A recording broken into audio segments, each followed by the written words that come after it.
Did that make it on Ricky, the air? Ricky, Ricky. Oh, I don't think so. I think it cut right before. good. I can't let my beatboxing skills get out. Otherwise, everybody's going to be asking you to do it. So many people will ask me to beatbox for them. Come on, please, Father Mike, will you beatbox?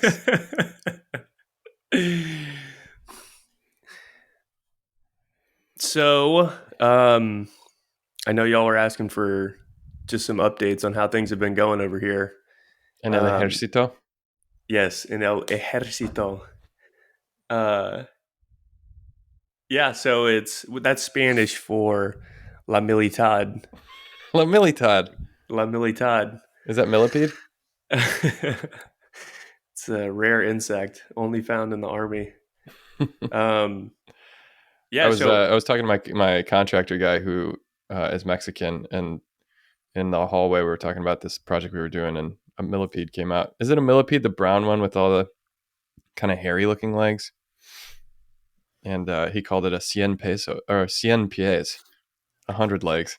Mhm. Like, wow, I guess that's what millipede means, or would that be 1,000 legs?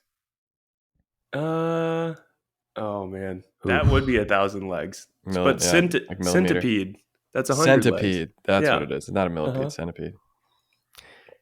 Yeah. Anyways, La Militad, ¿cómo va?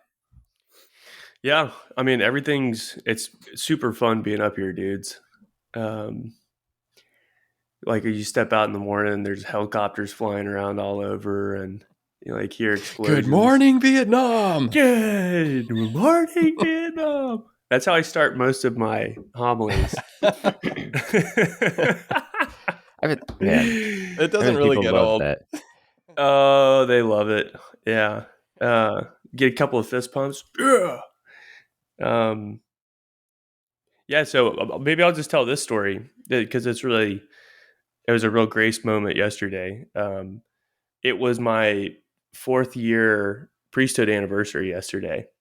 Oh, happy anniversary. Happy anniversary. Thanks, dudes. Kind of mind blowing that it's been 4 years. And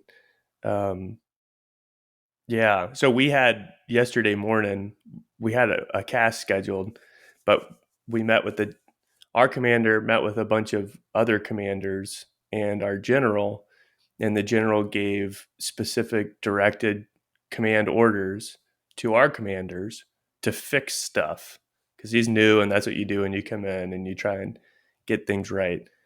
So all of our commanders immediately tried to implement all of the fixes at once. And so it was like, tomorrow morning, everybody, 100% accountability. We're doing a 5-mile ruck run because that's what the commander wants, and we're gonna do it all tomorrow morning. And so that was like implemented immediately. So yesterday morning, on my 4-year anniversary, I'm like dressed in my full uniform, got my rucksack on, and we're running. It's like a 5-mile ruck run with X amount of weight in your ruck. And usually when I do those, I'll get out my rosary and just kind of pray and zing along as you're just kind of trotting along. It's honestly a great time to pray the rosary. And I remembered that 11 years ago, probably close to the same day, I was doing a ruck run out in Washington in Fort Lewis and was praying the sorrowful mysteries, and was the first time that I really heard the call to be a priest. And it was just a wild thing to remember that almost 11 years ago to the day, I was doing the exact same thing, praying the rosary, doing a ruck run, but now I'm doing it as a priest on my 4-year anniversary, like surrounded by all these soldiers and having a good time, like motivating them. And some people are falling out, and so you got to take care of them and just start joking and joking and smoking with the other Joes that are running along. And it's unbelievably fun, and it's very, very fulfilling to be up here, and to remember like, wow, the Lord kind of put this plan into place 11 years ago, and I'm doing the thing. Here we are, like really doing it. And yeah, it's been great. So thought that was a kind of a cool story. Yeah, man. Yeah, that is very cool. I was very intrigued what you're sharing just before we started recording. I think you said it's very easy to be a priest. Yeah. I like that. Yeah. Anything else to say on that? Um. Yeah. I mean, I like it too. I like it too. And I think what I meant by that was, uh, people are. You just have to be there with people, and it seems like the Lord has kind of, um, just set up a bunch of moments that, like if you just show up and you follow him, he's going to make stuff happen. And I just simply show up and hang out with soldiers, and next thing I know, we're having like great real deal conversations. Um, and I have mass scheduled throughout the day and throughout my week, and so that's like integrated in really well. But a lot of those, what I would consider like priestly moments, where you're working with people that are on existential and spiritual margins and trying to navigate that terrain, maybe not in a Catholic worldview or anything like that, but that's where they are. They may not be able to articulate it in that way, but to be able to walk with them and kind of guide them in those like rare, what do we call like sacred moments, they pop up all the time. Why do you think that I think is? that's I think that's where they live, like just because of, I mean, it's high stress, um, and the possibility of like war and violence and death are on the front of their minds frequently. Um, and so that it just kind of puts them in that place. And you can either become numb to it, or you can try and wrestle with a lot of that stuff. Um, and what I found is a lot of guys, they do have really good questions about it, and they're thinking a lot. Yeah. I mean, even our training exercises, like if you mess up, somebody could die. Those cannons that I showed you guys, if you're in the wrong place at the wrong time or you mess something up, that thing will shred you. That's a no mistake zone, you know? And not many people go to work every day with the potential of getting blown in half by the reverb of a howitzer, you know? Yeah, I cut my finger the other day. Dude, talk about that. That's pretty You dangerous okay? work I do. Yeah. Yeah, I was cutting the Was ivy back from our window, and I just sliced my finger, dude. It bled for like minutes. I didn't even think about that. Man, I cut stuff like It could shoot. happen. Yeah. Fortunately, it's I, not a zero mistake zone. I made a mistake, and I'm still here. But if you did Yeah, that, man. man, if you did that 100 times, it's like a no 100 mistake zone. that's That's true, man. Oh, the other thing I'm thinking about too is that it's a lot of young people, guys and gals, right? that's very true. Yeah. Are you? Would you say you're on the older side of the median? Yeah. Yeah, for sure. Um, the younger and the enlisted force, which is really like they say it's the backbone of the army, are non-commissioned officers and down. Almost all of them are younger than me. The officer corps, I'm probably like right in the middle of it.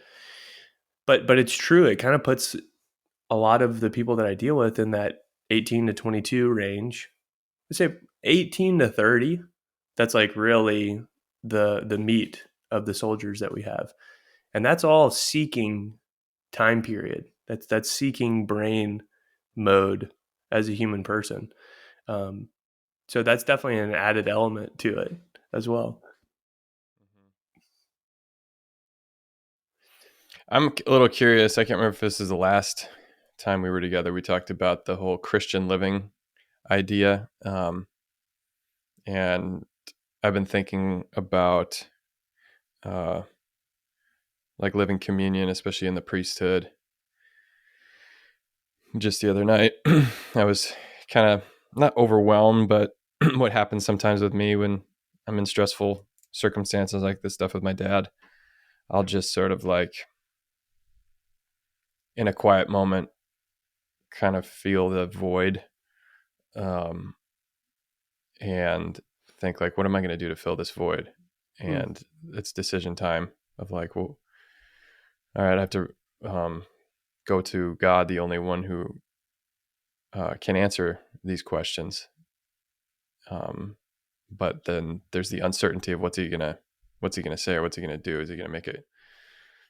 I could make it go away, but I don't want to.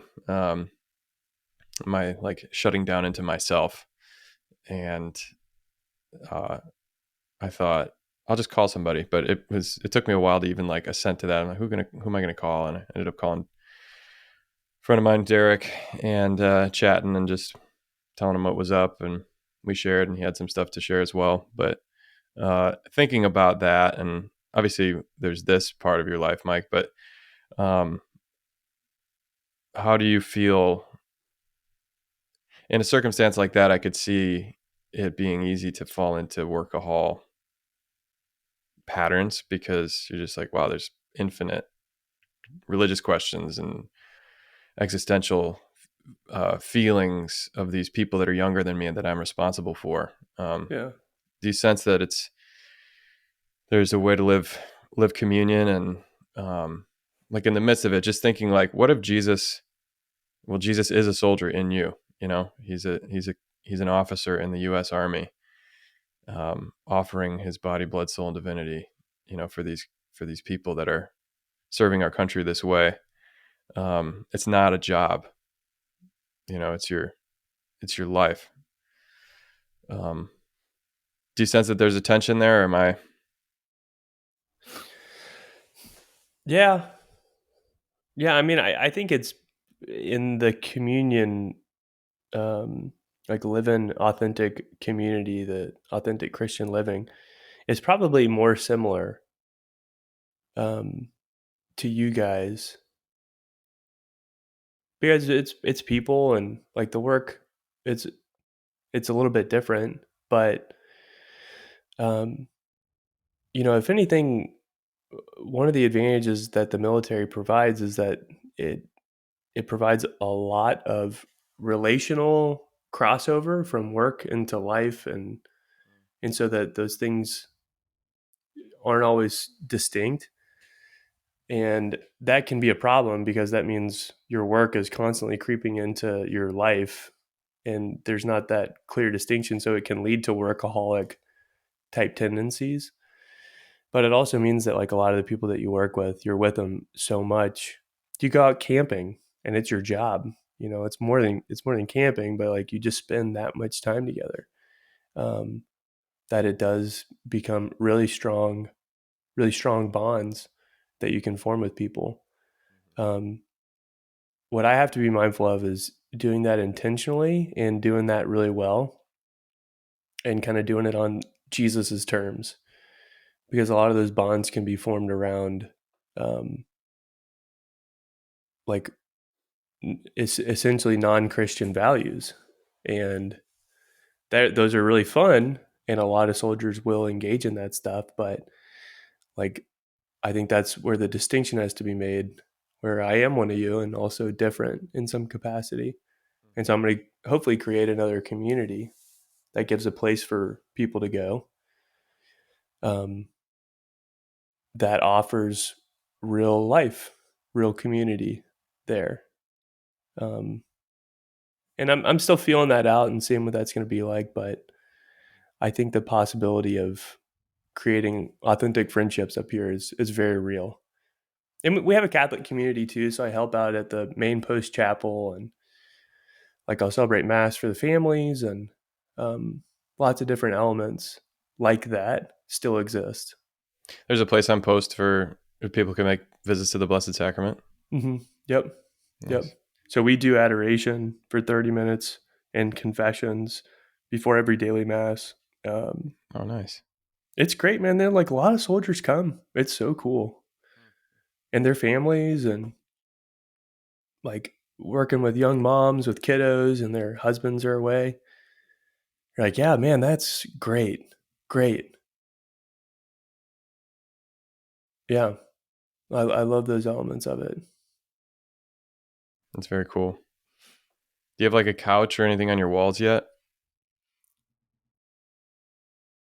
How's your living sitch? I have a bed, and my mom's so smart. She was like, hey, buy some nice outdoor patio furniture, and you can just use it for your furniture until you get something permanent.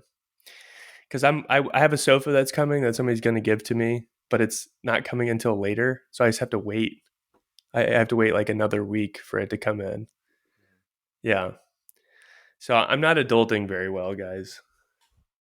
It's all right. Oh, you got the patio furniture. That's nice. I did that when I first moved into this place. There was nothing in it, I was sitting in some lawn chairs. Yeah, what's a realistic timeline to decorate and furnish your home? When you got 5 mile rucksacks every morning, It's I don't busy, know, man. It's 10 busy. days. 10 days? Yeah, you've been there more than 10 days. Yeah. Oh well, you're way behind. Oh wow. Dang it. Wow. Dang it.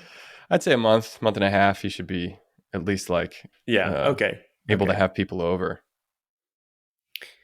Yeah. Have a person over Yeah. and be able to sit and eat a meal that you could cook. Well, You should have pans and stuff. I have pans. My Lean Cuisine game Is on point. is on point, dude. Oh, you do a little salt and pepper on that, and yeah, there you go. Call it good. Yeah, there's not enough salt in it. Gotta add it. Nice. My mom was very unhappy about my Lean Cuisine game. I've been getting in my grill game, dude. I got a grill for my birthday. Well, I paid for part of it, but that was my ask from my mom. Like, hey, I think I need a grill for the house because we have one for Newman, but it's a half a block away, and you just when it's time for dinner, you're not going to go walk a half a block to grill your meats. So now I have it right on the balcony. Nice. What type dude. of grill? Little 2-burner Weber. It's called the Spirit 2, and it's working great. I've been grilling, I would say 3 nights a week. Wow. Mm-hmm. All I different found proteins. I have found that grilling is actually one of those little events that becomes a social event. Yeah, because it's outdoor meat smells. Oh, dude, it's the best. It's kind of warm. Mm-hmm. Well, it is warm. You can kind of get around it, and hey, you give some little armchair quarterback comments. Yeah. You think I was ready to flip? Yeah, man, nice lines. Well, do you see those lines? I do catch myself watching some grilling YouTube, and that's often what the guy telling you how to grill will say is like, if you really want to impress your friends, you get these grill lines. It's true. And for every kind of meat, it's like, don't touch it. If you want the grill lines, don't be moving it around. Don't press the burger down with the spatula and let all the juices out. Just don't touch it. The meat is the star. You are not the star. That's it, man. That's a great line. Yeah, I've been just trying to let the meat be the star. Mm. That's a good. Could you get a grill there, or would it not be? Your living situation's kind of temporary, right? Yeah, no, I can't have a grill, but they provide grills for us. So they have created like little hangout areas. Nice. Here and in the apartments, but little army grills. Well, they're normal size grills. They're just big army grills. I was just thinking like that little gun that you sent, that tiny little cannon. Is everything little in the army? Everything on post automatically becomes an army something. Yeah, it's like these aren't just benches; these are army benches. This is my army shirt. This is an army shirt. My army earbuds. Yep. Yes. That's my army car. How do you know? Because I'm in the Army. That's This it. is my Army car. I brought it from home, but now it's Army car. Yes. Hey, you said something earlier I want to just circle back to. You said reverb from a howitzer? Yeah. Say more about that. What is that? Well, did you see Is, the? is that a Y'all howitzer? saw. That's the howitzer, the thing that you Hmm. sent us? Yeah, yeah. With a That's a shell like this long? dude. It's huge. No, bigger, dude. The Really? shell is like the size of Your forearm? no, bigger than that, man. It's Jimungo. That's probably right. Yeah. Um, but y'all saw You the. just took a look at your forearm and realized how gimungo it is? You're like, oh my gosh, this is. I Wow. have a bigger forearm than I expected. It's about the size of a howitzer shell. My forearm is shockingly long. Um, y'all saw the the kickback, the repercussion. Yeah. In fact, I was trying to get frame by frame to see like what is it that's catching? Is there like a thing that on the back of it that catches it? Yeah, it's like planted into the ground. Yeah. So our team throws those cannons out of an airplane that's connected to a big crate and has parachutes, and it lands, and they have like specific, it's kind of like cardboard cushion that like it softens the blow and the cannon lands from out of the airplane, and then they jump after the cannon, and then they'll dismount, they'll move the cannon into firing position and start firing within 30 minutes of a drop. So they can be laying that thing shoots up to 30 kilometers. It's like 18 miles, something like that. Within 30 minutes, they can be laying down serious firepower after jumping and throwing that thing out of an airplane. I had mentioned that I did cut my finger the other day, right? Dude, it's I was on a crazy. ladder. Yeah. These guys are crazy, man. But if you stood in the wrong spot and they fired that thing, it would blow your leg off. The You mean kickback like of that behind it? behind it, Oh, not gotcha. even in front of it.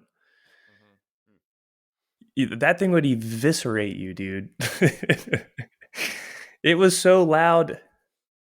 I couldn't control myself when it would fire off. Like That was the other frame by frame thing I was looking at, was watching the guys just put their fingers up to the ear for like just a split second that the thing fired and then back down. You could just tell that they'd seen it a million times. And I don't know how they're all not deaf. yeah, and they just put their finger in their ear, but the guy standing right next to it didn't, because he had things to do with his hands. So is he wearing Yep. like molded earplugs that are like deep in there? I need to say yes, even though Oh my he was gosh, dude, not. Yeah. that's It, insane. Wow. it's insane. It's totally insane. He needs to do that. He does need to do that. What a dumb. Oh gosh, that is such a 20-year-old guy thing to It's do. so Like, I'm fine. dumb. It's so dumb. It's I'm one of just gonna those where be it's deaf like when I'm 40. That's not a big deal. it's definitely one of those where it's like, "Pfft, you're pro. Give me a break." And you're like, When you okay. said earlier about the non-Christian values, and it's like it's fun, it's easy to bro out. Like it definitely it's on a totally different scale and different vibe. But the fire crew is sort of like this, where you're out kind of Mm. camping with these guys. It's just you share life and work with the same guys for like 6 months, and it's fun. But I found it was like sometimes draining, and I didn't know why. And it was because there was just like a little bit of a macho bravado, cussing, just talking about things very cavalierly and irreverence that it would get old, and I could see that being the case. Like, or just I remember there was one guy, Jeff, who was in grad school and also had been a firefighter for a long time. So he was sort of like the assistant to the boss, but was sort of, you could just tell, was like on his way into bigger and better things. Whereas I was like just finishing college and I'd never done this thing. So I'm like throwing myself in it, like learning how to run a chainsaw and try to be cool like all these firefighters. And he was sort of like, just any time that we were staying up late on a fire, messing around and joking around and telling stories, he was like off in his tent, just going to sleep. Like, he'd just had enough of it. I could tell. Mm-hmm. And so, not that he was, um, thought that he was better than anybody, or made us feel bad. But now looking back on it, I can kind of see how that would be the case. And um, I would imagine being a priest and seeing a kid be the howitzer loader dude and just be like, ear pro, whatever. I'd be like, dude, please wear the earplugs. I'll be the mom here. That's a stupid thing to feel cool about, that you're too much of a dude, bro, to protect your hearing. Yeah, but it's like in that world, each profession, well, we all have this stuff, but like for their specific profession, that's a part of the culture of Yes, the tough guy culture is there. right. For the tankers, it's like they pride themselves on having clean boots because they never get off their tank. And you're like, that's so weird. But that's it. They love it. And so each of the different professions, they have their own like tough guy important standard that's not a standard, but that they follow because it's a part of the culture. And then the chaplains have like no calluses. Like our hands are like pillows. Uh-huh. Uh-huh. Mm-hmm.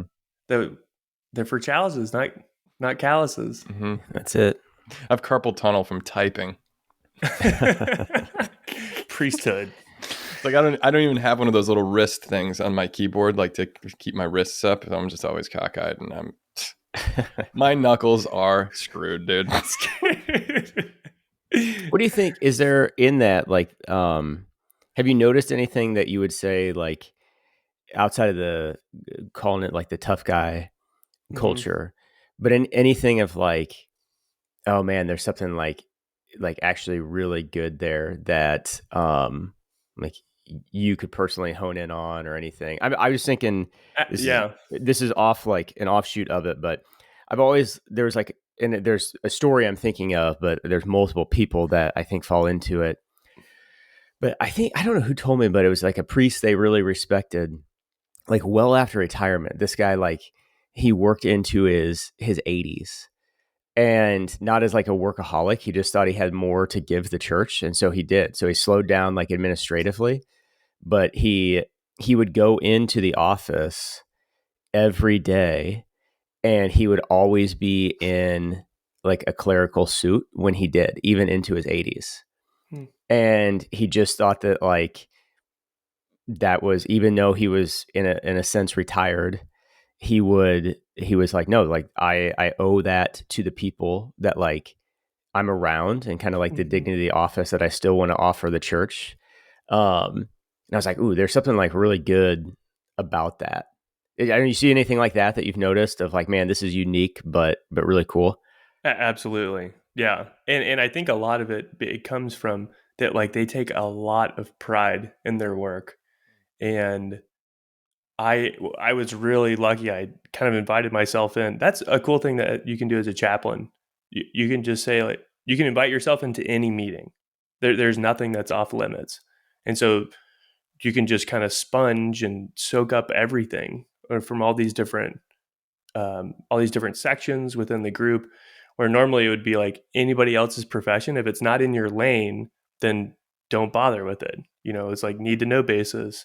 You need to be doing your job and stick in your lane. The chaplain is any lane. It's everything.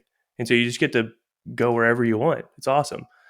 But I popped in on an NCO promotion board where they bring in specialists who are trying to be promoted to a sergeant in E5, which is a non-commissioned officer. And you have this panel, and they grill these guys. They grill them. And they come in their Army service uniforms, like looking very, very sharp. That's their dress blues, essentially. And they have to stand at the position of attention, and they have to profess the NCO creed, and they get reamed with all these different questions about standards and practices and procedures. And the couple that I saw, these are young guys, but the dignity that they had in like striving to be the backbone of the Army and to be excellent um, was moving.